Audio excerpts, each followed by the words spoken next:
नमस्कार मित्रांनो, कमळी या मालिकेच्या येणाऱ्या पुढील काही भागामध्ये आपल्याला जबरदस्त असा ट्विस्ट पाहायला मिळणार आहे। आता मूव्ही तर पाहून झालेलीच असते, पण सगळ्यात महत्त्वाची गोष्ट जेव्हाच आता मूव्ही संपते आणि ही लोक सगळी खाली येतात आणि खाली आल्याच्या नंतर त्या मॉलमध्येच ही लोक अडकली जातात का ह्यांना म्हणजेच कमळी आणि ऋषीला मुद्दामूनच तिथे अडकवलं जातं। हे सगळं आपल्याला या ट्विस्टमध्ये पाहायचं आहे। तर प्रेक्षकांनो, तुम्हाला ह्या कमळी या मालिकेचे असेच अपकमिंग किंवा पुढील ट्विस्ट पाहायचे असतील, ऐकायचे असतील तर नक्कीच तुम्ही आपल्या चॅनलला नक्की सबस्क्राईब करू शकता। प्रेक्षकांनो, तुमच्या खूप साऱ्या कमेंट येतात आहेत की फोटो तुम्ही जुनेच वापरता, पण प्रेक्षकांनो, फोटो जरी जुने असले तरी सुद्धा स्टोरी अगदीच पुढील भागातली असते आणि त्यासोबतच ती तेवढीच नवीन असते। चला मग वेळ वाया न घालवता आपण आजच्या आपल्या या ट्विस्टला सुरुवात करूयात। तर प्रेक्षकांनो, आपल्या सगळ्यांना माहिती आहे की काल आपण इथे खूपच मूव्ही आपल्या कमळीने आणि निंगीने एन्जॉय केलेली असते। खूप जास्त त्यांनी आयुष्यातला आज पहिला जो दिवस आहे त्यांच्या आयुष्यातला थिएटरमध्ये बसून मूव्ही पाहायचा तो त्यांनी एन्जॉय केलेला असतो।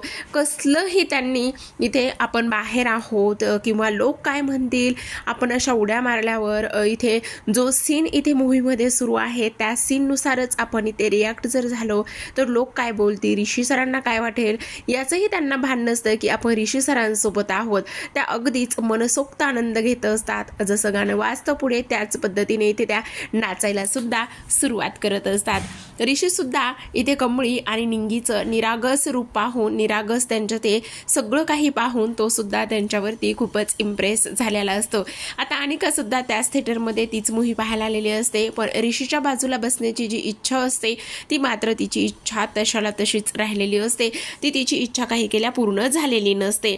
आता सगळ्यात महत्त्वाचं म्हणजेच की अनिकाने इथे बदला घेण्याचं काम केलेलं असतं। इथे तिच्या समोर काही मुलं बसलेले असतात आणि मुद्दामूनच तिने त्या मुलांना काही पैसे द्यायला दिले असतात आणि असं सांगितलेलं असतं की समोर तुझ्या एक मुलगी बसलेली आहे, त्या मुलीला मुद्दामूनच तू डिवचायचंस, मुद्दामूनच त्रास द्यायचायस। आता त्या मुलांना तर पैसे मिळालेले असतात, त्यामुळे लगेचच इथे अनिकाने सांगितल्याप्रमाणे ती मुले करत असतात। आता समोरच्या ज्या चेअर असतात ती मुलं मुद्दामूनच त्या चेअरवर पाय मारत असतात। एकदा पाय मारून झाला, दोनदा पाय मारून झाला, कमळीला ही गोष्ट समजलेली असते, तिला त्या गोष्टीची जाणीव झालेली असते। आता तिसऱ्यांदा खूपच जोरात लात लागते आणि तिसऱ्यांदा खूप जोरात लात लागल्याच्या नंतर कमळी पुढे जाऊन आपटते आणि तिच्या हातातले जे पॉपकॉर्न असतात ते पूर्ण सांडतात। तेवढ्यातच इथे सगळेजण मागची मुलं हसायला सुरुवात करतात आणि ती म्हणत असतात, गावछाप कुठले, जर इथे मूव्ही पाहायला यायचंय, कसं बसायचं कसं वागायचं हे कळत नाही तर मग गावाकडेच राहायचं ना, इथे कशाला यायचं, असं म्हणूनच हसत असतात, खिदळत असतात। तेवढ्यातच आता ऋषी उठतो। आता ऋषी उठल्याबरोबरच तिथे मागे बसलेल्या मुलांची ती गोचंडीच पकडत असतो आणि बेदम मारहाण तो इथे थिएटरमध्येच करत असतो, कारण इथे तिला गावठी म्हटलेलं असतं आणि या पद्धतीने तिच्यासोबत बिहेव्हिअर केलेलं असतो, त्यामुळे त्याला प्रचंड राग आलेला असतो। साहेबामध्ये पडतो आणि म्हणत असतो, प्लीज ऋषी जरा शांत हो ना, प्लीज तू असं काहीच करू नकोस ना। आणि त्याचबरोबर ह्या सगळ्या गोष्टी इथे साहेबाच्या समोर होत असतात। साहेबा तर विचार करत असतो, बापरे, हा मजनू तर तिच्या प्रेमात वेडाच झालेला आहे। ठीक आहे, त्या मुलाने मारलं असेल, एवढं सगळं काही केलं असेल, पण हा कुठल्या लेवलचा जाऊन मारतोय त्यांना, कुठल्या लेवलची जाऊन भांडणं करतोय। आणि तेवढ्यातच इथे त्याची वहिनी त्याचबरोबर कमळी आणि साहेबाने त्याला शांत करण्याचा प्रयत्न केलेला असतो। इकडे प्राजक्ता सुद्धा हा सगळा काही सीन इथे पाहत असते। आता मूव्हीचा तर दी एंड झालेला असतो। आता ही सगळी लोक तिथून बाहेर पडलेली असतात। तिथून बाहेर मूव्ही थिएटरमधून खाली आल्याच्या नंतर तिथेच मॉल असतो, तिथे ग्रोसरी असते, त्याचबरोबर क्लोथेसचं असतं, म्हणजे जे काही वेगवेगळे डिपार्टमेंट आहेत ते वेगवेगळे स्टोअर त्यांच्या तिथे अवेलेबल असतात आणि तेव्हाच ती लोक खाली येतात। आता खाली आल्याच्या नंतर इथे कमळी आणि निंगी म्हणत असतात, खरंच आज ना खूपच भारी दिवस होता। तेवढ्यातच इथे राधिका म्हणत असते, खरंच मला तर तुम्हा दोघींसोबत खूपच एन्जॉय केलं, खरंच मला तुमच्यासोबत आजचा दिवस घालवल्याने खूपच जास्त आनंद झाला। तेवढ्यातच छोटीशी साई म्हणत असते, ती म्हणते, खरंच इथे कमळी तू तर माझी फ्रेंडच झालेली आहेस. खरं सांगू का, आज या दिवशी मला प्रचंड आनंद झालेला आहे. आजपासून तू माझी फ्रेंड. तेव्हाच कमळी तिला म्हणत असते, हो नक्कीच ना. आणि इकडे मात्र ते सगळेजण एवढे आनंदात असतात. तेवढ्यातच आता ऋषीचा एक मित्र त्याला भेटत असतो.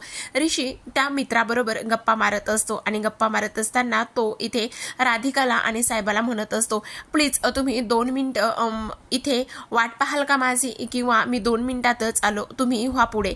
असं म्हणूनच राधिका म्हणत असते, हो ऋषी पण लवकर ये, कारण घरी सुद्धा जायचं आहे आणि लवकरात लवकर पोहोचावं लागेल, कारण असाच ऑलमोस्ट आपला 3 तास वेळ गेलेला आहे आणि आणखी जर जास्त वेळ थांबलो तर आई मला ओरडतील. तेव्हा तो म्हणतो, वहिनी तू नको काळजी करूस, तू ह्यांना घेऊन पुढे हो, मी आलोच. असं म्हणूनच तो आता त्याच्या मित्राशी थोडंसं बोलत असतो.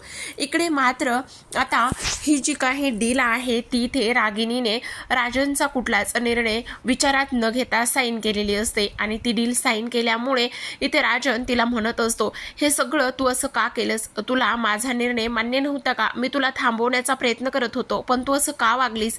तेवढ्यातच कामिनी म्हणत असते, हे बघा राजन, तुला सुद्धा तुझ्या आईसारखंच सगळं काही करायचं असतं का, फक्त आणि फक्त तुमच्या दोघांसाठी पैसा इम्पॉर्टंट आहे का, पैशापेक्षाही जास्त काही गोष्टी आहेत, तुम्हा दोघांना सुद्धा कळायला हवं ते.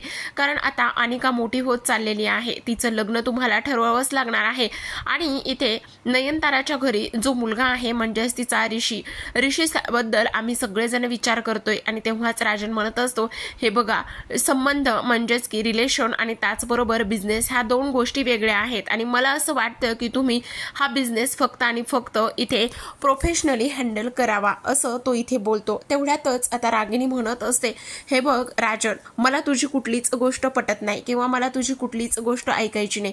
मला सुद्धा बिझनेसमधलं सगळं काही कळतं आणि मी मम्मी म्हणजेच माझ्या आईनं ज्या पद्धतीने इथे मला शिकवलेलं आहे त्याच पद्धतीने मी सगळं करणार. त्यावर राजन म्हणत असतो, हे बघ रागिणी, हे जर सगळं आईला कळलं तर काय होणार आहे. त्यावरच ती म्हणत असते, काही होणार नाहीये.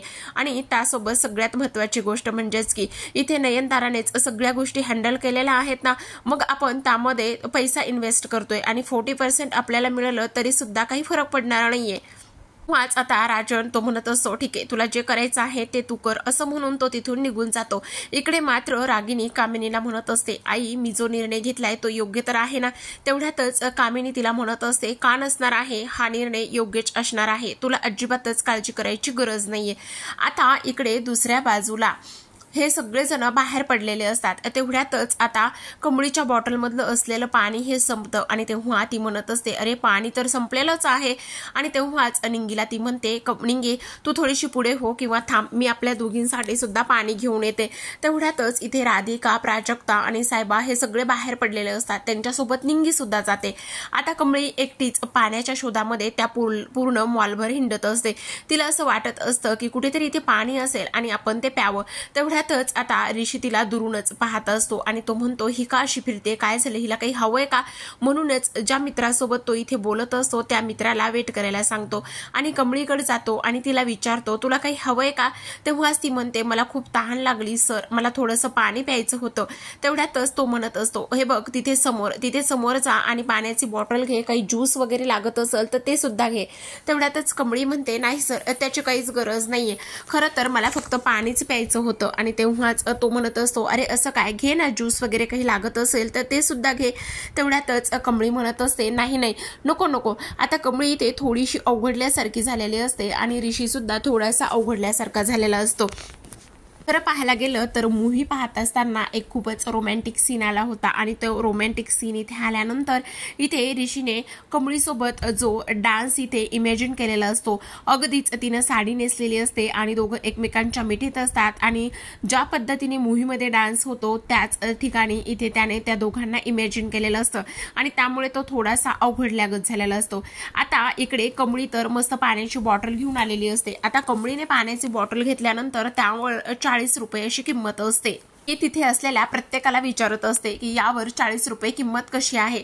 तिथेच एक हेल्पर बॉय असतो आणि त्या हेल्पर बॉयकडे ती जाते आणि ती म्हणत असते, ही एवढं महागडं पाणी आमच्याकडे तर नदी, तलाव, विहिरी याच्यामध्ये पाणी मिळतं आणि ते सुद्धा अगदी मोफतच, आणि त्यामध्ये असं काही आम्हाला पैसे पे करावे लागत नाही, मग ही एवढी महागडी बॉटल कशी?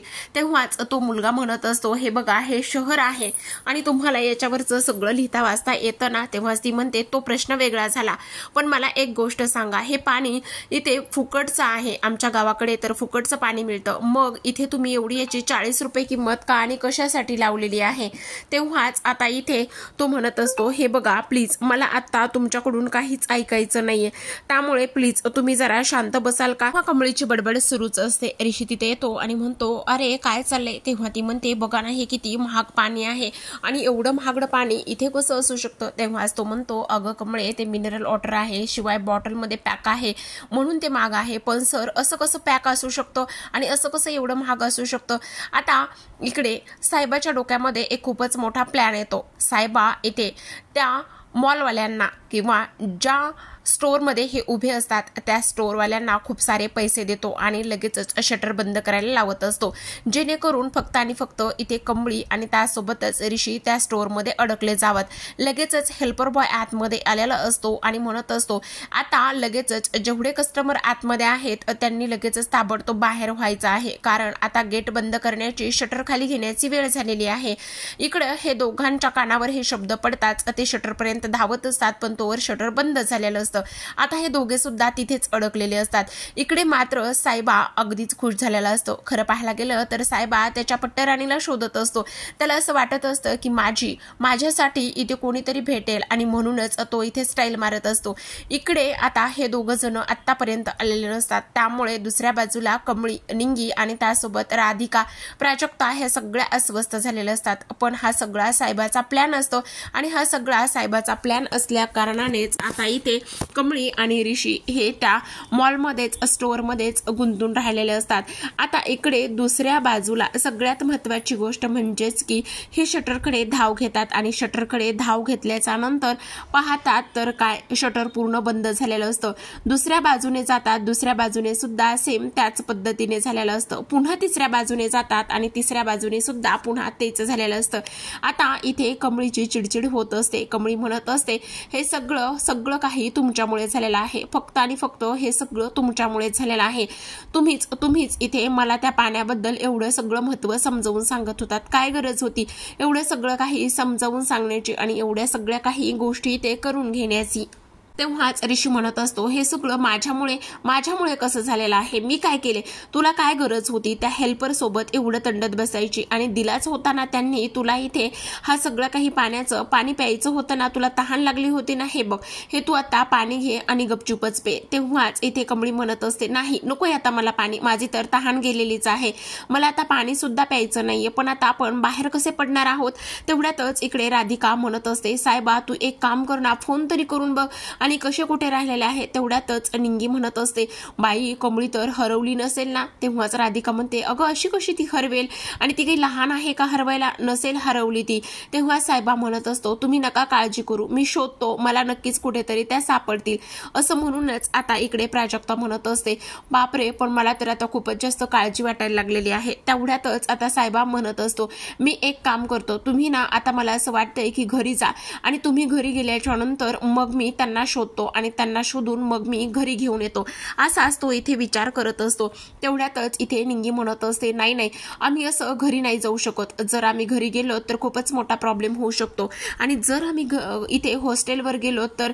तेवढ्यातच आता इथे तिला राधिका विचारते, पण मला एक गोष्ट सांग, जर हॉस्टेलवर उशिरा गेलो तर काही प्रॉब्लेम येत नाहीये ना, किंवा हॉस्टेलवर उशिरा गेल्यावर काही कारण तर द्यावी लागत नाहीयेत ना? तेवढ्यातच निंगी म्हणत असते, नाही तसं काहीच नाहीये, पण मला कमळीची खूप जास्त काळजी वाटते, कधी येणार आहे कमळी आणि त्यासोबत ती आतापर्यंत का नाही आली? तेवढ्यातच आता इकडे राधिका म्हणत असते, हे बघ तू काळजी करू नकोस, इथे तिच्या बरोबरच ऋषी आहे ना आणि त्यामुळे ती लहान नाहीये, ती समजूतदार आहे, तू नको काळजी करूस. इकडे मात्र कमळीची कंटिन्यू बडबड सुरूच असते. तेव्हाच ऋषी तिला समजावण्याचं काम करत असतो. तो म्हणत असतो, हे बघ कमळे, प्लीज जरा शांत हो ना. आणि तेव्हाच तू जरा पाणी पितेस का. तेवढ्यातच तिथे उंदरांची इथे तिला चाहूल लागते आणि उंदीर तिला दिसत असतात. तेवढ्यातच ती आता खूप घाबरते आणि घाबरल्याच्या नंतर समोर ऋषी असतो. ऋषीवरच जाऊन ती धडकते आणि तेव्हाच ती पडणार असते. तेव्हाच ऋषी तिला सावरतो. सावरल्यानंतर दोघे सुद्धा एकमेकांच्या मिठीमध्ये असतात आणि नजरेमध्ये ते हरवलेले असतात. कमळी ऋषीच्या नजरेत हरवते तर ऋषी तर कधीच इथे कमळीच्या नजरेमध्ये घायल झालेला असतो. एकमेकांकडे आणि एकमेकांच्या मिठीमध्ये हे असतात. खरं पाहायला गेलं तर इथे साहेबाने हा सगळा मुद्दामून घडून आणलेला प्रकार होता, पण हा कमळी आणि त्यासोबत साहेबाला माहिती नसतो.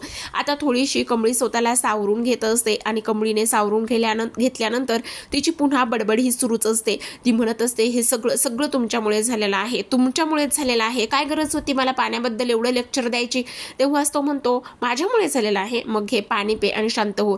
तेवढ्यातच ती म्हणत असते, पण सर मला ना, मी जर आता इथे अडकून बसले आणि मी तुमच्यासोबत आहे, त्याचबरोबर मी रात्रभर हॉस्टेलवर नाही घराच्या बाहेर आले तर आई काय विचार करेल. तेवढ्यातच आता इथे तो ऋषी म्हणत असतो, अगं एवढं का घाबरतीस. गावाकडून तू इकडे हॉस्टेलवर किंवा इकडे मुंबईला शिकण्यासाठी आलीस, कॉलेजला आलेली आहेस, तर तुझ्या आईला कानोकान खबर नव्हती लागली आणि आता तू इथे एक रात्र ह्याच्यामध्ये अडकणार आहेस किंवा एक रात्रभर माझ्यासोबत आहेस, तर कशी कोणाला खबर लागणार आहे. तेवढ्यातच ती म्हणते, निंगीचं तोंड आहे ना, तिचं काय करायचं. तेव्हाच तो म्हणतो, तू नको काळजी करूस, कोणाला काही नाही सांगणार ती. पण तरी सुद्धा कमळी खूप घाबरलेली असते. तिला प्रचंड भीती वाटत असते आणि तेव्हा तिची बडबड ही सुरूच असते. तेवढ्यातच ऋषी तिला म्हणत असतो, हो तुझी बडबड म्हणजे ना, बाप रे, मी विसरलंच होतो, तू ना इथे कबड्डीपट्टू आहेस आणि कबड्डी चॅम्पियन आहेस, त्यामुळे तुला ती कबड्डी म्हणायची एवढी सवय लागलेली आहे ना, त्यामुळेच तुझी ही बडबड सुद्धा एवढी वाढलेली आहे. आता कमळी म्हणते, अच्छा असं आहे का, मग ठीक आहे, मी बोलतच नाही काही, का बरं मी बोलू, असाच इथे ती विचार करत असते. तेवढ्यातच ह्या सगळ्या गोष्टींचा तिने इथे विचार केल्यानंतर आता कमळी थोडीशी शांत झालेली असते आणि तेव्हाच आता ती विचार करत असते. ती म्हणत असते, पण एक गोष्ट सांगा, तुमच्याकडे फोन आहे ना, मग तुम्ही फोन करा बरं. तेवढ्यातच तो स्वतःचा मोबाईल काढतो आणि मोबाईल काढल्याच्या नंतर इथे तो लगेचच साहेबाला कॉल करत असतो. साहेबाचा कॉल हा सतत कंटिन्यू बिझी असतो, कारण साहेबा हा कोणाला बोलत असतो हे तर इथे आपल्या ऋषीला माहिती नसतं.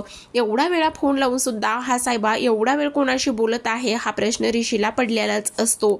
तो कंटिन्यू इथे साहेबाला कॉल करत असतो, पण साहेबाचा फोन बिझी आहे ही गोष्ट त्याला समजते. आता पाहायला गेलं तर खरं तर त्याची बॅटरी म्हणजेच मोबाईल हा आता स्विच ऑफ होणार असतो, कारण बॅटरी पूर्णतः डाऊन व्हायला लागलेली असते. इथे तो फोन करत असतो आणि करत असतानाच लगेचच त्याला टुंगटुंग असा आवाज येतो. आता आवाज आल्याबरोबरच तो मोबाईल चेक करतो आणि मोबाईल चेक केल्या लगेचच त्याला समजतं, बाप रे, आता माझ्या मोबाईलची बॅटरी सुद्धा डाऊन झालेली आहे. तेव्हाच कमळी म्हणत असते, अच्छा आता तर मोबाईलची बॅटरी सुद्धा डाऊन झालेली आहे, नेमकं काय चाललेलं आहे हे सगळं मला काही समजेल का. तेवढ्यातच तो म्हणत असतो, हे बघ जरा कमळी शांत हो, तू काळजी करू नकोस, मी आहे ना तुझ्या बरोबर आणि त्यामुळेच मला असं वाटतंय की तुला काळजी करण्याची काहीच गरज नाहीये आणि त्यासोबत आता तू जरा शांत हो, असाच तो इथे विचार करतो. तेव्हाच इथे ती म्हणत असते, कशी शांत हो आणि मी काय करू, मला खूपच जास्त भीती वाटत आहे. आता इकडे दोघं जण थोडंसं इथे शांत बसत असतात आणि तेवढ्यातच ती इकडे तिकडे फिरत असते आणि फिरत असतानाच आता ते स्टोअर आहे, तिथे खेळण्या हे ते सगळं काही बरंच काही काय असतं. तेवढ्यातच आता इथे ऋषी मुद्दामूनच इथे जो काही सांताक्लॉज आहे त्याचा जो इथे मास्क आहे, मास्क घेतो आणि स्वतःच्या तोंडावरती तो इथे लावत असतो आणि स्वतःच्या तोंडावरती तो मास्क लावल्याच्या नंतर आता लगेचच इथे तो कमळीला भीती घालत असतो. कमळीला भीती घालवल्यानंतर लगेचच कमळी घाबरते आणि कमळी घाबरल्याच्या नंतर ओरडायला सुरुवात करते आणि ओरडायला सुरुवात केल्यानंतर तो तिचा हात पकडतो आणि स्वतःकडे खेचत असतो आणि तेव्हा ती पाहिल्याच्या नंतर ती त्याच्या तोंडावरचा मास्क काढते तरी ऋषी असतो आणि पुन्हा आता इथे दोघांची खूप जास्त बडबड इथे सुरू असते. तेव्हाच आता आपण इथून कसे बाहेर पडणार आहोत, काय करायचं मला काहीच कळत नाही, कारण आता हा स्टोअर जो आहे त्या स्टोअरमध्ये एसी वगैरे हे सगळं काही असतं आणि त्याचबरोबर तिला आता इथे हळूहळू थंडी सुद्धा वाजायला लागलेली असते. पण आता ऋषी म्हणत असतो, एक काम करूया, आपण इथे काहीतरी आपल्याला खायला वगैरे भेटतंय का ते व्यवस्थित बघूयात आणि त्यासोबत सगळ्यात महत्त्वाची गोष्ट, तू अशी घाबरू नकोस बरं. तेव्हाच आता कमळी म्हणत असते, घाबरू नको तर काय करू, मला खरंच खूप जास्त भीती वाटत आहे आणि तेवढ्यातच आता ऋषी म्हणत असतो तू घाबरायचं अजिबातच गरज नाही. तो तिथून थोडासा बाजूला निघून जातो. तर इकडे तो बाजूला निघून गेल्यानंतर लगेचच आता इथे कमळीला खूप सारे उंदरं दिसत असतात आणि खूप सारे उंदरं इथे दिसल्याच्या नंतर ती पुन्हा इथे घाबरायला सुरुवात करत असते. आता तो तर तिथून निघून गेलेलाच असतो, पण इकडे मात्र कमळीची खूपच जास्त धांदल उडालेली असते. तर आता प्रेक्षकांनो पुढील काही भागामध्ये हे पाहणं खूपच इंटरेस्टिंग असणार आहे की आता इथे कमळी आणि त्याचबरोबर ऋषी हे रात्रभर तिथे असतात आणि रात्रभर तिथे असल्यानंतर त्या दोघांना बाहेर कसं पडता येईल. त्याचसोबत ही गोष्ट फक्त ह्या दोघांमध्येच राहील का, आणखी ही गोष्ट कोणाला समजेल आणि ह्या गोष्टीचा कोण कसा बाऊ करेल, कोण कसा इश्यू करेल हे पाहणं तेवढंच रंजक आणि इंटरेस्टिंग असणार आहे. तर अशाच नवनवीन डेली मालिकांचे अपडेट्स आणि रिव्ह्यू पाहायचे असतील, जाणून घ्यायचे असतील तर नक्की चॅनलला सबस्क्राईब करा. भेटूयात पुढील भागामध्ये पुन्हा किंवा पुढील अशा एका नवीन ट्विस्ट सोबत. तोपर्यंत पाहत राहा कमळी. व्हिडिओ पाहिल्याबद्दल तुम्हा सर्वांचे अगदी मनापासून धन्यवाद.